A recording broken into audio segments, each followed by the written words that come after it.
Olá, meu nome é Ingrid Royer, estou aqui para apresentar o trabalho Natureza dos Fluidos na Mineralização de Estanho ao longo da faixa de desalhamento Plácia, maciço Pedra Branca, no estado de Goiás, orientada pelo professor Valmir Souza.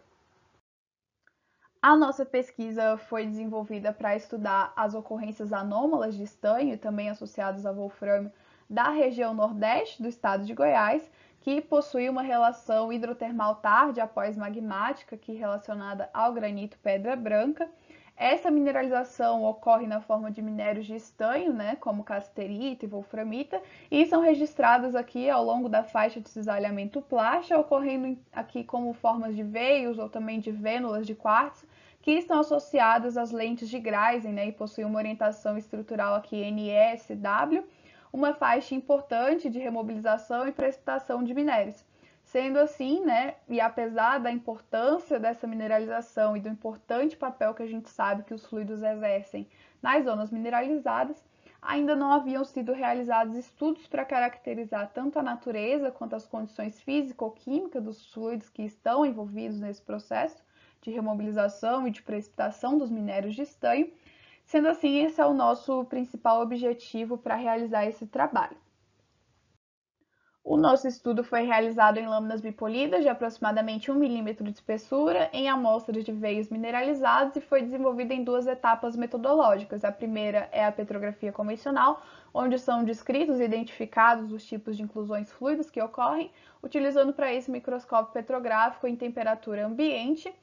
Depois é obtido dados de temperaturas de mudanças de fase na etapa de microtermometria, e para isso é utilizada a platina de resfriamento e de aquecimento, que é acoplada também aqui a um microscópio petrográfico.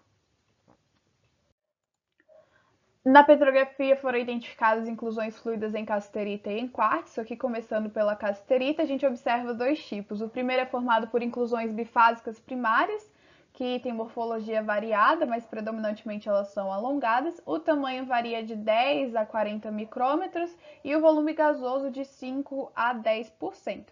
O segundo tipo que a gente identifica são inclusões monofásicas líquidas ou então monofásicas gasosas, com morfologia arredondada ou então em forma de bastonete, que é alongada, O tamanho é inferior a 5 micrômetros ou até 15 micrômetros.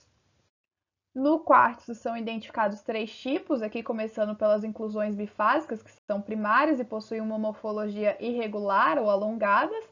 O tamanho delas varia de 5 a 60 micrômetros e o volume gasoso de 5 a 10%.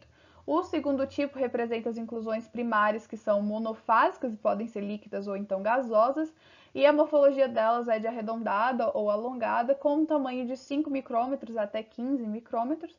E o terceiro tipo é representado por inclusões secundárias, com tamanho inferior a 5 micrômetros, e dificultaram a descrição da relação de fases que a gente pode ter para essas inclusões fluidas. Para os dados de microtermometria, a gente observa que, em relação à divisão do mineral hospedeiro, para o quartzo a gente vê que a temperatura de fusão do gelo fica entre menos 5 e menos 7 graus Celsius, para a cassiterita aqui entre menos 8 e menos 11, resultando em salinidade para o quartzo entre 8 e 10 em porcentagem em peso de NaCl, para a cassiterita entre 10 e 15. O intervalo de temperatura de homogeneização total é um pouco mais amplo aqui para o quartzo, entre 100 e 220 graus Celsius, e para a cassiterita um pouco mais restrito, entre 240 e 280. Isso fica ainda mais claro quando a gente traz aqui para o gráfico de salinidade versus temperatura de homogeneização, onde a gente percebe valores mais altos aqui de salinidade e temperatura para a cassiterita e valores mais baixos para o quartzo. Bom, então o que a gente consegue extrair de informação desses dados é a caracterização de fluidos que são tipicamente aquosos de baixa salinidade e baixa temperatura. Os fluidos da cassiterita representam aqui para a gente os fluidos mais primários em relação aos fluidos de quartzo, aqui com os valores mais elevados para os dois parâmetros analisados.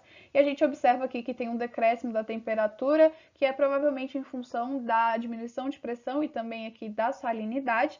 Esses fluidos vão representar para a gente um evento deformacional rúptil-dúctil da zona de cisalhamento da faixa Plácia, que foi desenvolvido posteriormente à mineralização, que tem um caráter aí mais associado a eventos tardia pós-magmáticos. E se a gente observa aqui o campo de fluidos mais relacionados ao magmatismo, a gente tem campos de mais alta temperatura e mais alta salinidade em relação aos dados que a gente observa aqui.